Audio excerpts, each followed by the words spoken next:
Today my presentation is on cognitive theory of Piaget. Piaget's journey of developing mind. Piaget ने cognitive development का अपना सिद्धांत दिया और उन्होंने अपने इस सिद्धांत में the mechanism of learning and the 4 stages of cognitive development के बारे में बताया. Cognitive development means the development of thinking, learning, reasoning, memory, and problem solving activities. Children do not learn by simply listening. They actively explore their surroundings, ask questions, make mistakes, and learn from their experiences. संज्ञानात्मक विकास के सिद्धांत में gene प्याजे का ये मानना था कि बालक अपने अनुभवों और अपने वातावरण के इंटरैक्शन के परिणाम स्वरूप अपने ज्ञान का स्वयं सृजन करता है. जीन प्याजे was a Swiss psychologist who revolutionized our surrounding of how children think. He argued that children are not mini adults. They think in fundamentally different ways at different ages. इसको हम इस तरीके से समझ सकते हैं जैसे किसी यदि 3 वर्ष के बालक से ये पूछा जाए कि सूर्य रात में कहाँ चले जाते हैं, तो वो 3 वर्ष का बालक शायद ये उत्तर देगा कि सूर्य सोने के लिए चले जाते हैं. लेकिन यदि इसी प्रश्न को हम किसी 10 वर्ष के बालक से पूछेंगे तो उसका जवाब होगा कि चूंकि पृथ्वी रोटेट करती है इसलिए रात के समय हमें सूर्य नहीं दिखाई देते हैं. इसी प्रकार यदि किसी 3 वर्ष के बालक से कोई 3 वर्ष का बालक है, वो ये सोचता है कि मैं जहां जहां जाता हूं मेरे साथ चंद्रमा वहां वहां जाता है. लेकिन यदि यही प्रश्न किसी 10 या 12 वर्ष के बालक से पूछा जाएगा तो वो बालक ये कहेगा कि चूंकि चंद्रमा हमसे बहुत दूर है इसलिए वो हमें ऐसा लगता है कि हमारे साथ चल रहा है, जबकि ऐसा नहीं होता है. इसी प्रकार यदि किसी 3 वर्ष के बालक से ये पूछा जाए कि बारिश कैसे होती है तो वो बोलेगा भगवान पानी डाल रहे हैं.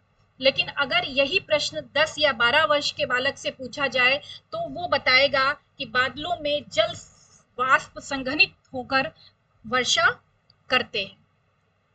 कॉग्निटिव डेवलपमेंट थ्योरी प्याजे की जो थी उनका ये मानना था कि जो बालक है और उसके अपने जो अनुभव होते हैं और जो वातावरण होता है ये दोनों इंटरैक्शन के परिणाम स्वरूप उसका डेवलपमेंट होता है, बल्कि कोई निष्क्रिय रूप से वो चीजों को एब्जॉर्व नहीं करता है.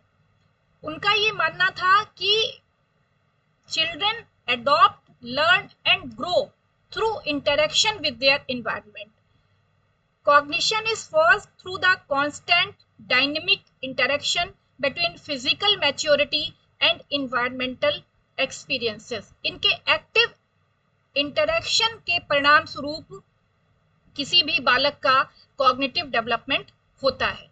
प्याजे के सिद्धांत को समझने से पहले ये आवश्यक है कि हम प्याजे ने अपने थ्योरी में अपने सिद्धांत में कुछ टर्म्स को यूज किया और उन टर्म्स को पहले हमें समझ लेना चाहिए. पहली प्याजे identified 2 core characteristics that define how cognitive activity works in children. Number 1, organisation.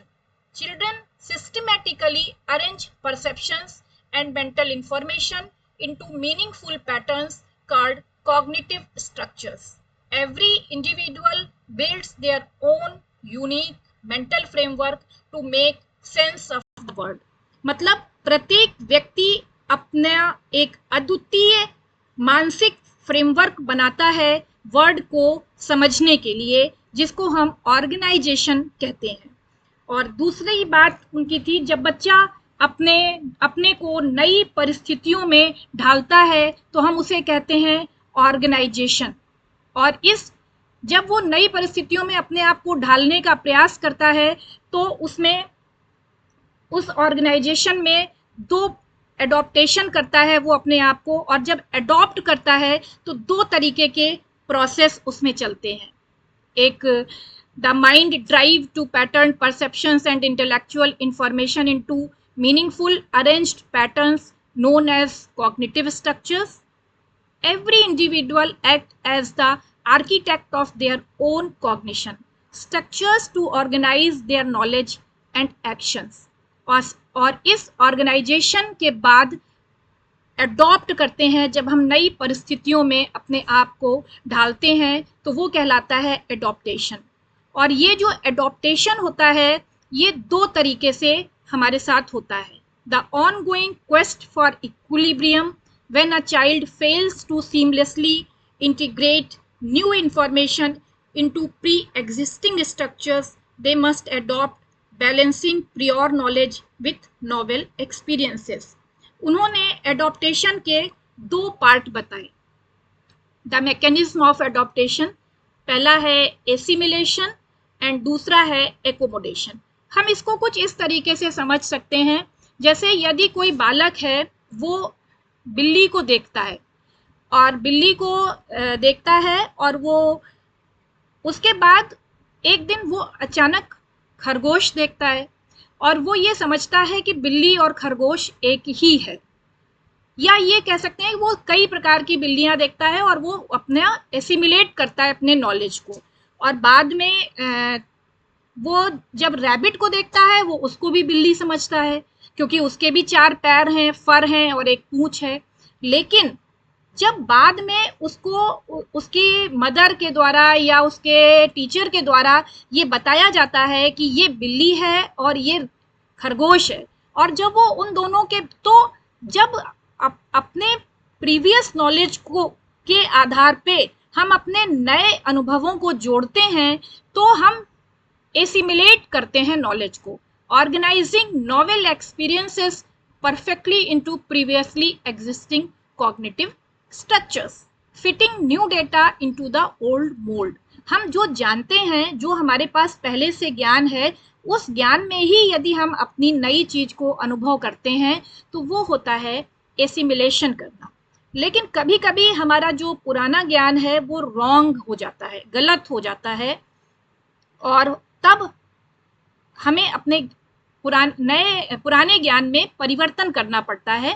तब जब वो बालक रैबिट को देख के भी कैट समझ रहा है, तब जब उसको ये बताया जाता है कि नहीं ये कैट नहीं है, ये रैबिट है और इसमें ये अंतर होता है, तब हम ये कहते हैं कि ये उसने एकोमोडेट किया, अपने नॉलेज को इम्प्रूव किया। Improving, expanding or completely altering pre-existing cognitive structures.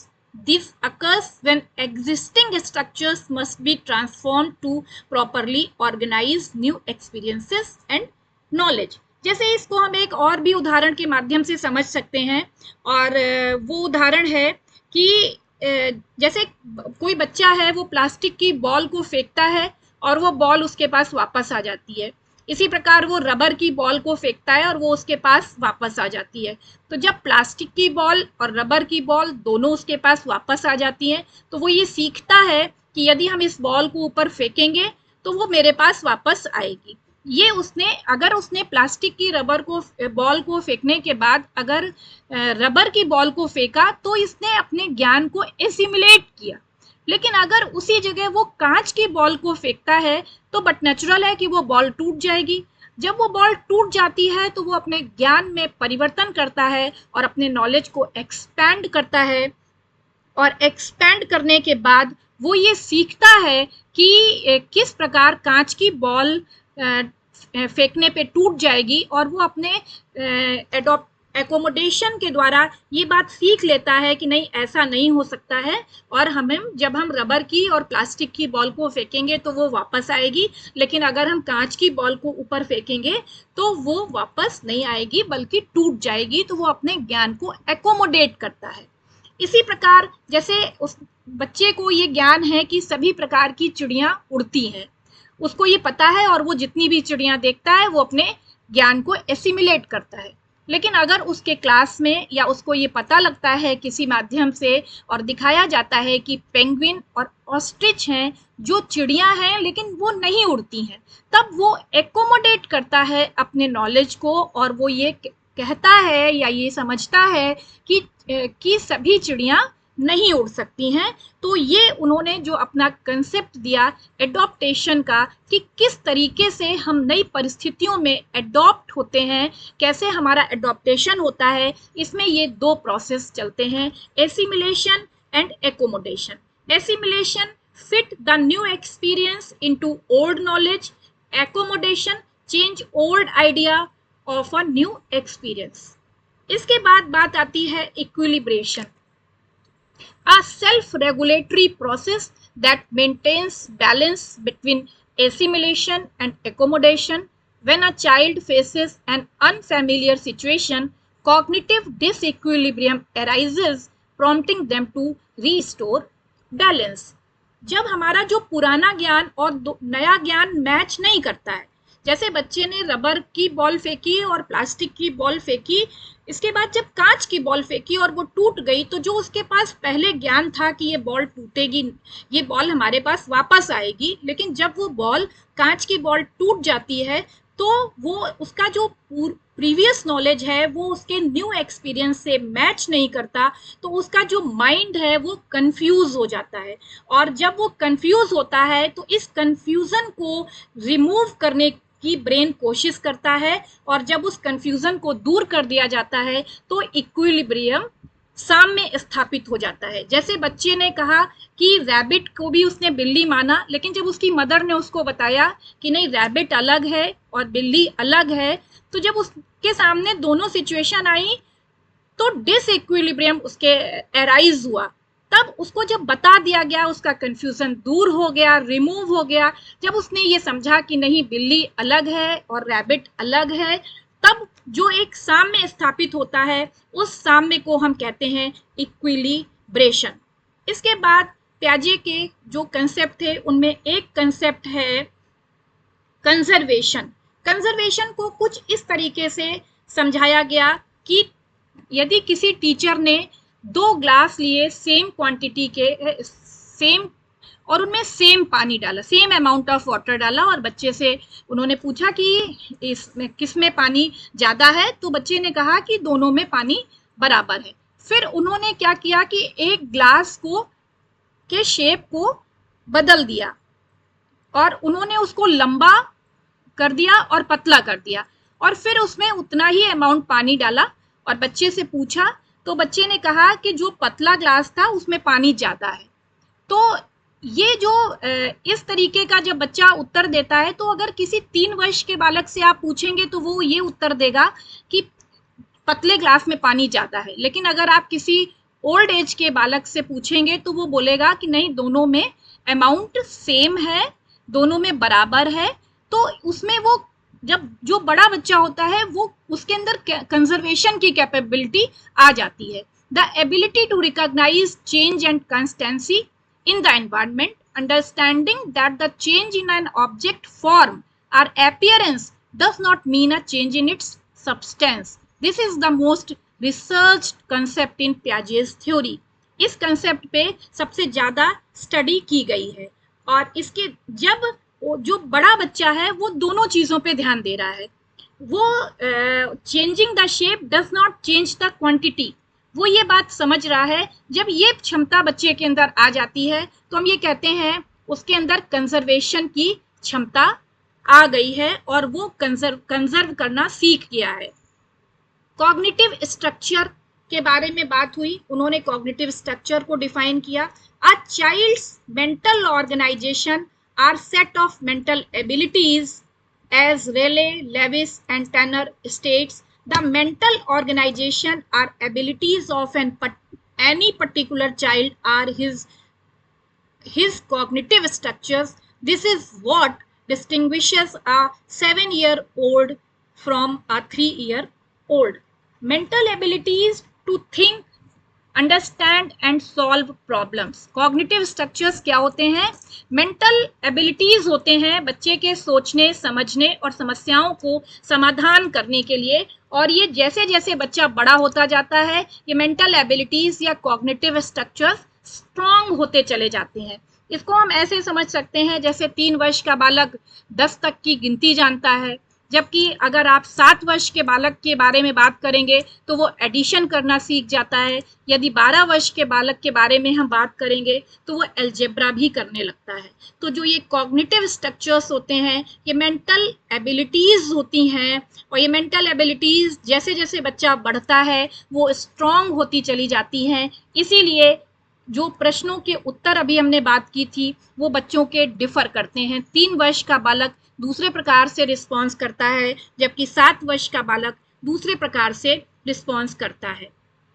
इसके बाद अगली बात उन्होंने की थी mental operations. Mental operations, when we solve a problem, जब हम किसी समस्या को बिना टच किए सॉल्व करते हैं। जैसे हमने बच्चे से बोला 18 + 25, तो उसने आंसर दिया 43, तो उसने मेंटल ऑपरेशन किया। उसकी जो थिंकिंग थी वो मेंटली थी, उसने मेंटल लेवल पे थिंकिंग को किया, और इस पूरे प्रोसेस को कहते हैं मेंटल ऑपरेशंस। तो ये जो मेंटल ऑपरेशन है इसको उन्होंने डिफाइन किया, when a child thinks about solving a problem they perform a mental operation, the primary tool of thinking. Mental operation is essentially the active expression of cognitive structures. Cognitive structures बच्चे के, mental abilities उसकी कैसे develop हुई हैं, इसका expression कैसे होता है? मेंटल ऑपरेशन के द्वारा। जब बच्चा मेंटली थिंकिंग करता है, और जब वो थिंकिंग करने के बाद आंसर बताता है, तो उस आंसर के बेस पे उसके कॉग्निटिव स्ट्रक्चर को समझा जाता है। इसके बाद एक उन्होंने टर्म यूज किया, schemes. Schemes are organised repeatable patterns of behavior. For example, a child following a routine, picking up books, wearing a school dress, putting on shoes demonstrates a scheme. Schemes are the expressed forms of mental operation. जो schemes होती हैं, जो day to day life में बच्चा जो काम करता है, सुबह उठता है, ब्रश करता है, ब्रेकफास्ट करता है, स्कूल जाता है, ये सारे स्कीम्स कहलाते हैं। Students know about the sequence and this is also a scheme. इसको हम स्कीम कहते हैं कि रिपीटेड पैटर्न्स ऑफ बिहेवियर जो होता है वो हमारा एक हैबिट हो जाता है, और हैबिट इज कॉल्ड स्कीम्स। ये स्कीम्स हैं। Schemes are the expressed forms of mental operations. जो मेंटल ऑपरेशंस हैं उनको एक्सप्रेस हम कैसे करते हैं? स्कीम्स के थ्रू। इसके बाद अगला उनका एक टर्म था स्कीमा। स्कीमा और स्कीम्स डिफरेंट है। ऐसा लगता है कि ये दोनों सेम बातें हैं लेकिन अलग हैं। Schema is mental framework for organising knowledge. जैसे मान लीजिए कि बच्चे को फ्रूट के बारे में पता है, और वो ये जानता है कि एप्पल जो है वो एक फ्रूट है, और बनाना एक एप्पल है, ग्रेप फ्रूट है, ग्रेप्स हैं। तो लेकिन जब वो किसी नए फ्रूट के बारे में जानता है, जैसे कीवी के बारे में या ड्रैगन फ्रूट के बारे में, तब उसका जो फ्रूट का स्कीमा है वो ब्रॉडर हो जाता है, तो हम उसे कहते हैं स्कीमा। और later the child's fruit schema becomes bigger. तो ये है स्कीमा। इसके बाद एक लास्ट टर्म इन्होंने यूज किया था, decentering. Decentering, looking at more than one feature of a situation instead of focusing on only one. जब बच्चा किसी भी सिचुएशन के 2 एस्पेक्ट या 2 से ज्यादा एस्पेक्ट देखने लगता है, तब हम उसको कहते हैं decentering. The ability to think objectively about objects or situation. Children aged 3 to 4 months think egocentrically, but by 23-24 months they develop the capacity for objective reality instead thinking. Objective thinking जब develop हो जाती है, ये बच्चे में develops from egocentric at 3 to 4 months to reality based at 23 to 24 months। और तब जैसे इसको भी हम डिसेंटरिंग को कैसे समझ सकते हैं, जैसे मान लीजिए बच्चे को क्ले की 2 क्ले लिया गया सेम अमाउंट का और उनसे बॉल बनाया गया और बच्चे से पूछा गया, एक बॉल का शेप जो है वो लॉन्ग कर दिया गया, तो जो 3 से 4 वर्ष का बालक है वो ये बताएगा कि ये जो लंबा है वो बड़ा है और जो छोटा है वो छोटा है। लेकिन जो बड़ा बच्चा होगा वो जब ऑब्जेक्टिवली थिंकिंग उसकी शुरू हो जाएगी, जब वो ऑब्जेक्टिव थिंकिंग करेगा, उसके अंदर जब ये एबिलिटी आ जाएगी, तब वो बताएगा नहीं ये दोनों सेम है और सेम तब वो दोनों चीजों को देख रहा है, उसके शेप को और अमाउंट को, दोनों चीजों पे वो ध्यान दे रहा है, तब हम उसको कहते हैं डिसेंटरिंग। तो ये टर्म्स थे जिसके बारे में इन्होंने डिस्कस किया, जिनको हम एक बार फिर से देख लेते हैं कि किन टर्म्स के बारे में कॉग्निटिव डेवलपमेंट। तो प्याजे ने अपने इस डेवलपमेंट में मेन तो बात इस उसमें की कि किस तरीके से कॉग्निटिव डेवलपमेंट होता है और मैच्योरिटी एंड एक्सपीरियंसेस के इंटरप्ले से हम डिसाइड करते हैं कि किस तरीके से वो बच्चा डेवलप होगा या उसका कॉग्निटिव डेवलपमेंट होगा। बायोलॉजिकल मैच्योरिटी और लाइफ एक्सपीरियंसेस के एक्टिव इंटरेक्शन से कॉग्निटिव डेवलपमेंट डिसाइड होता है। बाकी प्याजे ने अपने कंसेप्ट में या अपनी थ्योरी में जिन टर्म्स को यूज किया था उनमें ऑर्गेनाइजेशन एंड एडॉप्टेशन था। Adaptation to twin engines of cognitive function, organisation and adaptation. Adaptation 2 तरह का होता है, एसिमिलेट करते हैं हम या तो नॉलेज को या हम एकोमोडेट करते हैं, और इसके बाद एसिमिलेशन और एकोमोडेशन के बीच में जो बैलेंस बनाया जाता है उसको हम इक्विलिब्रेशन कहते हैं। कंजर्वेशन एंड कॉग्निटिव स्ट्रक्चर्स के बारे में बात की गई है। कंजर्वेशन जब बच्चा ये समझने लगता है कि किस तरीके से उस पानी के 2 ग्लास उसको दिए गए और उन 2 ग्लासों में एक पतला था तो उसमें अमाउंट कम है या ज़्यादा है, जब ये सही बताने लगता है बच्चा तो उसके अंदर संरक्षण की क्षमता आ जाती है। And cognitive structures, a child's mental organisation are set of mental abilities, जो उसकी होती हैं वो उसके कॉग्निटिव स्ट्रक्चर्स होते हैं और ये कॉग्निटिव स्ट्रक्चर्स एज के साथ बढ़ते हैं और डेवलप होते हैं। और बच्चा मेंटल ऑपरेशंस करता है, जब बिना टच किए कोई काम किया जाता है तो वो मेंटल ऑपरेशन होता है। और कॉग्निटिव जो स्ट्रक्चर होते हैं उनका एक्टिव एक्सप्रेशन हमको मेंटल ऑपरेशन से पता चलता है। और organised and repeatable patterns of behaviour जो हैं वो स्कीम्स कहलाते हैं।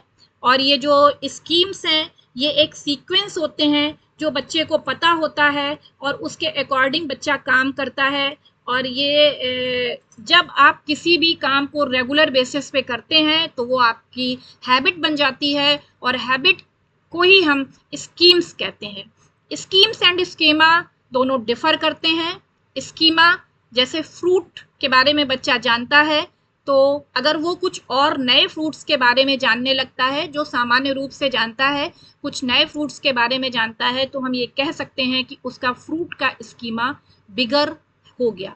डिसेंटरिंग मतलब 2 एस्पेक्ट पे एक साथ ध्यान देना, या ये हम कह सकते हैं कि जब बच्चा ऑब्जेक्टिवली सोचने लगता है तो हम कहते हैं डिसेंटरिंग की कैपेसिटी उसके पास आ गई। प्याजे ने अपनी थ्योरी में 4 स्टेजेस ऑफ कॉग्निटिव डेवलपमेंट के बताए। Sensory motor period, pre operational period, concrete operational period and formal operational period. 0 से 2 इयर्स तक सेंसरी मोटर स्टेज, 2 से 7 वर्ष तक प्री ऑपरेशनल स्टेज, 7 से 11 वर्ष तक concrete operation stage and 11 to 15 formal operation stage. अब पहली स्टेज सेंसरी मोटर स्टेज होती है, ये 2 वर्ष तक होती है। इसमें जो डेवलपमेंट होता है learning through action. Infants move from reflexive actions to purposeful organised behaviour, exploring the world through senses and movement. इस स्टेज में बच्चा जो जन्म के समय केवल रिफ्लेक्शंस अपने देता है, रिफ्लेक्सिव एक्शंस जो उसके होते हैं वो पर्पसफुल और ऑर्गेनाइज्ड बिहेवियर में चेंज हो जाते हैं और वो वर्ल्ड को एक्सप्लोर करने लगता है सेंसेस एंड मूवमेंट्स के द्वारा। Language emerges. Children first use language for imitation, then for expression. जैसे बच्चा पहले जो भी बोलता है वो अपने माता पिता को सुन के इमिटेट करता है और बाद में जो वो लैंग्वेज का प्रयोग करता है वो एक्सप्रेशन के लिए होता है। 1.5 वर्ष का जो बालक होता है थिंकिंग बिफोर एक्टिंग, 1.5 वर्ष का बालक काम करने के पहले सोचने लगता है कि हमें क्या करना है। ये इस स्टेज में सोशल ग्रोथ भी होती है। The child evolves from a dependent being into a socially aware active individual through trial and error के द्वारा। यहाँ पे सेंसरी मोटर स्टेज में from helplessness to intention the child transitions from spontaneous innate reflexes to organized intentional action। Reflexes की जगह organised और intentional actions देने लगते हैं। Trial and error, they begin to understand their circumstances through physical interaction and error correction. The evolution of language, भाषा का बहुत तेजी से विकास होता है। Language originates purely as imitation, eventually transforming into a tool for expression। वो जो है उनके लिए एक्सप्रेशन का एक टूल बन जाती है। इसके बाद सेकेंड स्टेज है pre operational stage. Pre operational stage 2 to 7 years होती है। 2 सब पीरियड्स हैं, pre conceptual and intuitive stage. Pre conceptual 2 से 4 वर्ष तक मानी गई है और इंट्यूटिव स्टेज 4 से 7 वर्ष। The exploration stage, children ask why and how. बच्चा ये पूछने लगता है ये क्यों है और ये कैसे होगा। इमिटेट पेरेंट्स, वो अपने पेरेंट्स को इमिटेट करते हैं, उनका अनुकरण करते हैं। रैपिडली डेवलप लैंग्वेज, भाषा का विकास होता है। 2 वर्ष का बालक 2 शब्दों के फ्रेजेस को बोलता है। 3 वर्ष का बालक 8 से 10 वर्ड के सेंटेंसेस बोलने लगते हैं। इंट्यूटिव स्टेज जो होती है वो 4 से 7 एज की होती है। Children accept ideas without logical reasoning, वो चीज़ों को स्वीकार कर लेते हैं बिना किसी तार्किक क्षमता के साथ। बेस्ड ऑन इमीडिएट परसेप्शन, जो उन्होंने तुरंत देखा, जो परसीव किया, उसके बेस पे वो चीज़ों को एक्सेप्ट कर लेते हैं। लॉजिक की बात यहाँ पे नहीं आ पाती है इस एज तक। थिंकिंग इज इरिवर्सिबल, थिंकिंग जो होती है वो इरिवर्सिबल होती है, मतलब बच्चा एक ही डायरेक्शन में सोचता है, वो दूसरी तरफ नहीं जा पाता है। They can not mentally return to a starting point. Stage 2 age, इसको हम द कंसेप्चुअल एरा कहते हैं, 2 to 4 age. The beginning of the pre operational stage marks the dawn of language and intense curiosity. यहाँ पे curiosity बच्चे के अंदर होती है और this is the era of change, discovery and asking why and how. Utters 1 to 2 word sentences that are grammatically flawed, 1 से 2 शब्दों के वाक्य को बोलता है जो कि ग्रामेटिकली जो होते हैं वो बहुत सही नहीं होते हैं। रैपिडली एडवांसेस टू 8, जब एज 3 आती है, 3 साल का बच्चा 8 से 10 शब्दों के वाक्यों को बोलने लगता है, जो कि विथ प्रॉपर ग्रामेटिकल स्ट्रक्चर, जो कि उनका जो ग्रामेटिकल स्ट्रक्चर होता है वो ठीक होता है। तो जो ये प्री कंसेप्चुअल एरा है या एज है 2 to 4 ईयर्स की, a rich communicative environment pushes this linguistic development to its maximum potential, driven heavily by imitating parents and siblings। अगर इस एज में 2 से 4 वर्ष तक बच्चे को एक समृद्ध भाषाई वातावरण दिया जाता है तो बच्चा अपने फुल पोटेंशियल को अचीव करता है। इंट्यूटिव स्टेज के की कैरेक्टरिस्टिक्स क्या हैं? Children aged 4 to 7 display 3 defining features of intuitive thinking। perception dominated, यहाँ पे जो बच्चा होता है वो जो चीज़ परसीव कर रहा है वो डोमिनेटेड होता है। Understanding depends on what they directly see, वो क्या देख रहे हैं। They focus on the most striking visual feature, not underlying logic. Logic पे ध्यान नहीं देते हैं, जो उनको सबसे विजुअल फीचर दिखता है उसके आधार पे वे बात करते हैं। सेंटर्ड थिंकिंग होती है। Children fixate on the most prominent aspect of a situation and struggle to relate multiple perspectives simultaneously. वो जो भी सबसे प्रोमिनेंट एस्पेक्ट होता है सिचुएशन का, उसकी तरफ वो सोचते हैं। उनकी जो थिंकिंग होती है वो सेंटर्ड होती है। इसके बाद अगला करेक्टरिस्टिक है irreversibility. Mental operations can not be reversed. A major milestone at this stage and is acquiring conservation. इस स्टेज के लास्ट में जो सबसे मेजर माइलस्टोन है वो यही होता है कि वो कंजर्वेशन करने लगते हैं। Understanding that quantity stage the same despite changes in shape. यहाँ पे इंट्यूटिव स्टेज जो होती है कंजर्वेशन जो बच्चे का होता है, बच्चा यहाँ पे जैसे ये इरिवर्सिबिलिटी बैरियर बना हुआ है तो ए से बी और बी से सी तक जा रहे हैं, एक सेम डायरेक्शन है, लेकिन जो ये डॉटेड लाइन से दिखाया गया है कि सी से ए की तरफ वापस नहीं लौट पाते हैं, इस एज के अंत में ये क्षमता आ जाती है। The defining limitation of the intuitive stage is irreversibility.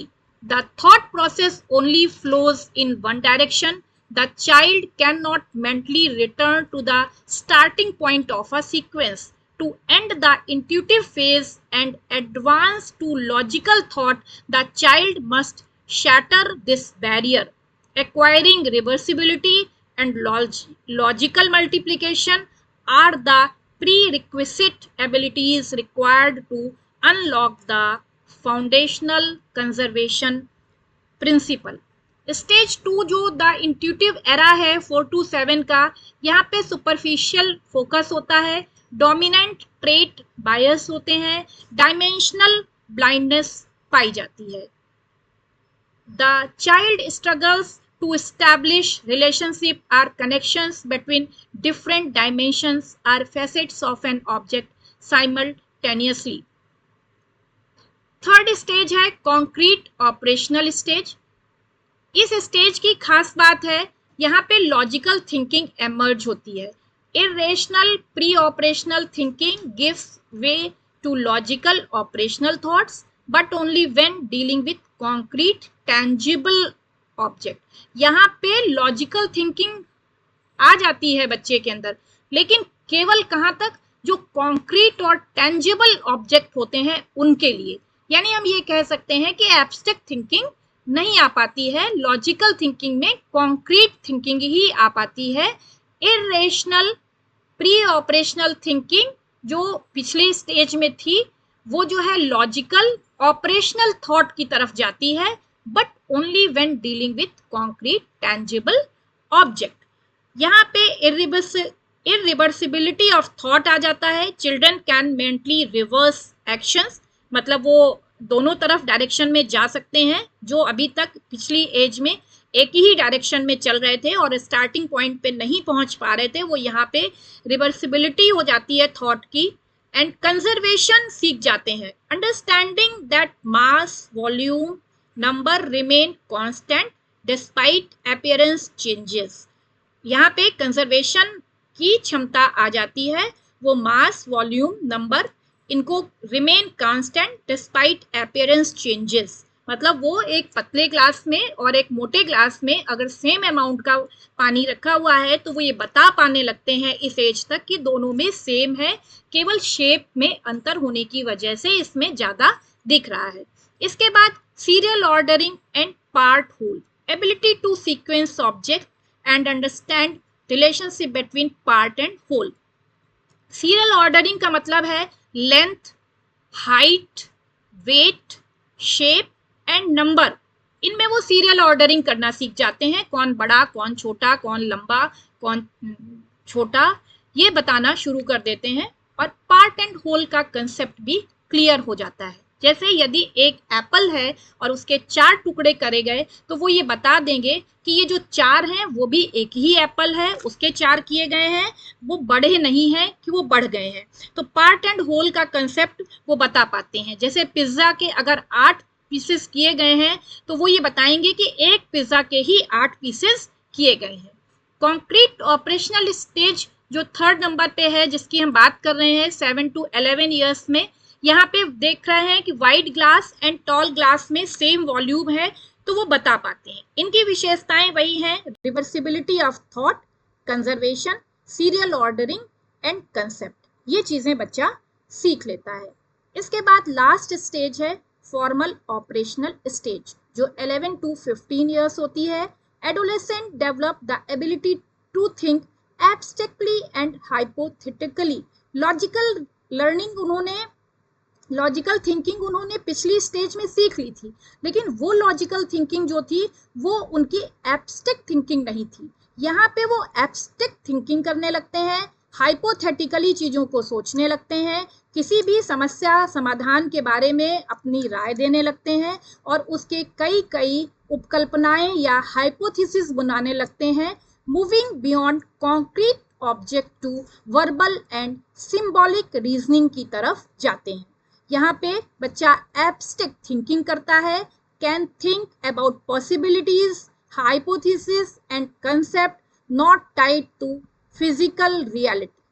Systematic problem solving करने लगते हैं, behaviour becomes organised, adolescent can evaluate multiple factors simultaneously, reflection and critique, capable of self evaluation, वो अपना स्वयं मूल्यांकन करते हैं, ड्राइंग कंक्लूजन, अपने कंक्लूजन निकालते हैं, and critically analysing their own behaviour, अपने बिहेवियर को क्रिटिकली एनालाइज करते हैं। Stage 4 formal operational stage, the cognitive architecture is fully realised, the mind no longer relies on concrete object, shifting entirely to verbal, symbolic and abstract logical thinking, systematically and highly organized problem solving behavior, the ability to formulate hypothesis, interpret data and draw independent conclusion,